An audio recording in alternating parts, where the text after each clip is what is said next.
Thank you for being here.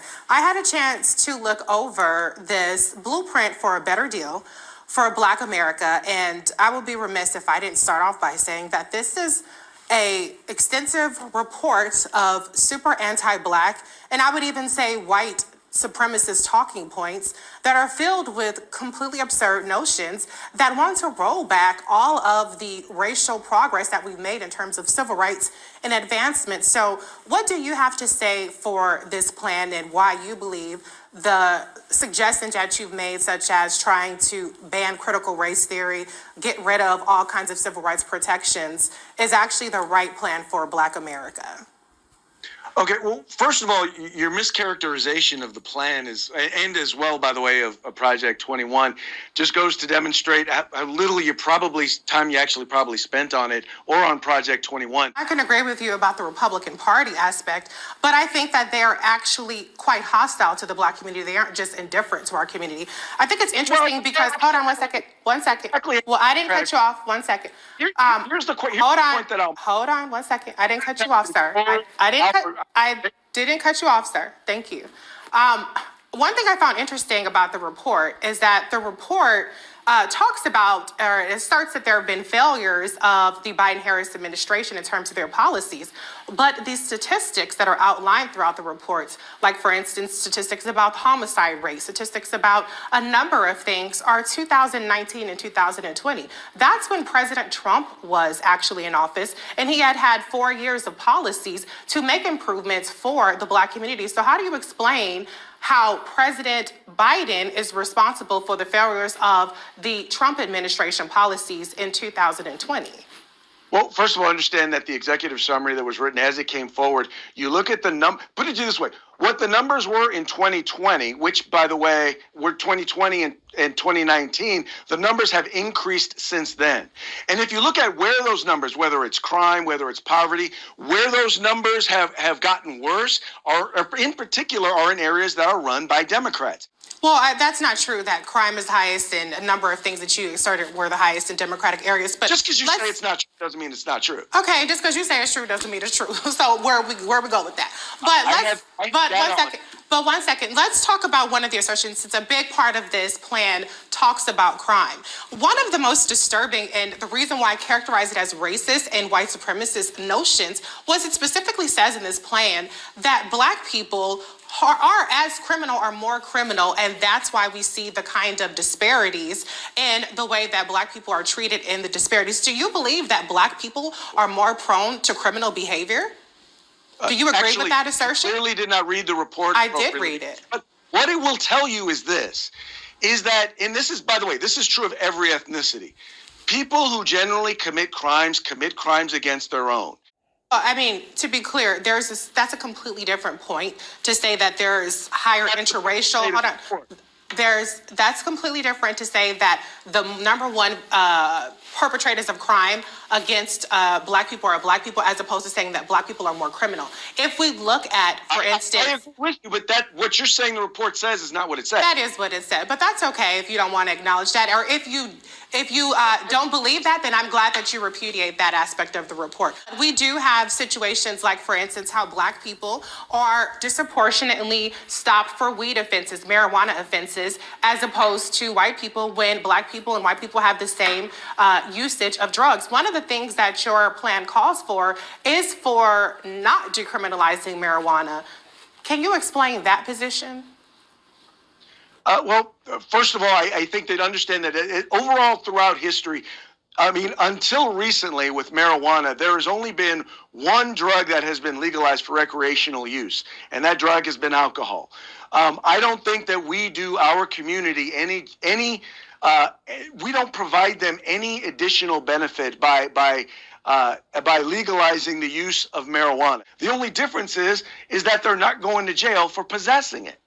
That is good, because Black people were disproportionately going to jail for possessing marijuana, despite the fact that they don't have a higher incidence of using marijuana. But let's talk about another major part of your plan, which is critical race theory. This is the boogeyman of conservatives. And I found a lot of really preposterous assertions in here as well. But let me just ask you first and foremost, do you believe that racism against Black people exists in this country? And do you believe that systemic racism exists in this country? Well, first of all, let's talk about what critical race theory is. And I recognize and I understand that. We can get to that. Hold on one second. Mr. DeLuz, we can get to that. Hold on. But I asked you a specific question. Respectfully, can you answer my question? And then we can get to what your understanding of critical race theory is. Do I believe that racism exists? Yes, I do believe that racism exists. Do I believe that systemic racism exists? No, I do not believe that systemic racism exists. I believe that we need to take a look at, one of the challenges we have, this is the sort of stuff that is not going to create racial unity. It's in fact going to create racial division, and that's exactly what it's doing.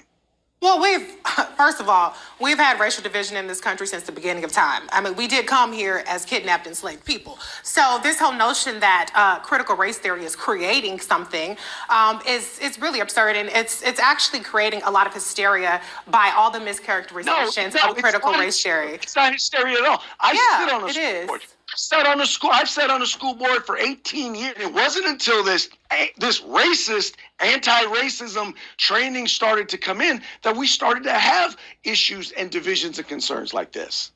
Oh, anti-racism is the problem as opposed to racism. That's a very interesting assertion, but I'm going to bring in my panel to see if they have any questions for you, Mr. DeLuz. I'm going to start off with our professor, Mr. Michael Imhotep. Do you have any questions? To deal with that, we need to go back there and come forward. Go ahead. Okay, pause, fellas, pause. Is my mic working? Is my mic on? Can y'all hear me?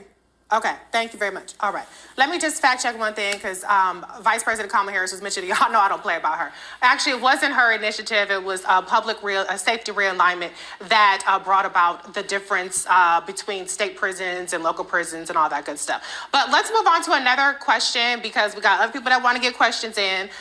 So Kelly, you're up next. I didn't even have to ask this. Y'all had 5 minutes back and forth. Kelly, can you go ahead with your question, please? Sure. So, need to know what is woke. Why is that even being demonized?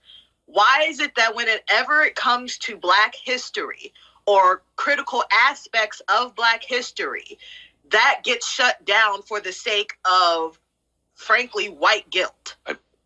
Okay. Before you answer that, is my mic on? Mr. DeLuz, I want to be respectful to you, so I just want to give you a heads up. We have one more panelist ask you a question. So if you can keep it relatively brief so that we can get the last person in and then move on to the next segment, I would really appreciate it. I don't want to have to cut you off, so I'm just telling you up front. Thank you. So first of all, let's understand that I think people on both sides are conflating what critical race theory. No one. And I'm friends with plenty of teachers. I've sat on boards. No Black teaper has ever told a white baby, you are the great-grandchild of my oppressor. That does not happen. There are teachers who have done that. We're going to move on to the last panelist. Thank you. Please, with your question for Mr. DeLuz. I'll let him answer her question. That's okay. I'll let him answer the question. Interrupted. But the individual who's supposed to answer the questions gets interrupted. Let's rewind, because let's fact check. I asked you to keep it relatively brief. I gave you a chance to answer it. It was a couple of minutes last I checked, but we do have another segment. We have other people holding on. I wish we could have an entire knockdown, drag-out fight about this for 2 hours, but this is a news program with other segments. So, Matt, please, with your question. I would call it news, but okay.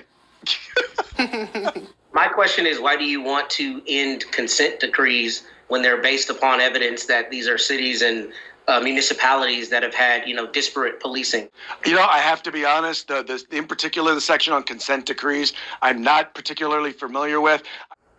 Thank you, Mr. DeLuz, for acknowledging that instead of BSing your way through that segment. To be honest, you sound just slightly more reasonable than this document. And I listened to it and I was aghast at many of the assertions. But we do agree on body cameras because that has been instrumental in bringing justice to light. And to your point, if the cop is innocent, then it will show that as well. So, Mr. DeLuz, thank you so much for your time coming into the Lion's Den and giving us your perspective on the group, Project 21 group. Thank you so much. All right, take care. All right, you too. Roland Martin will be right back after this break. You're watching the Black Star Network.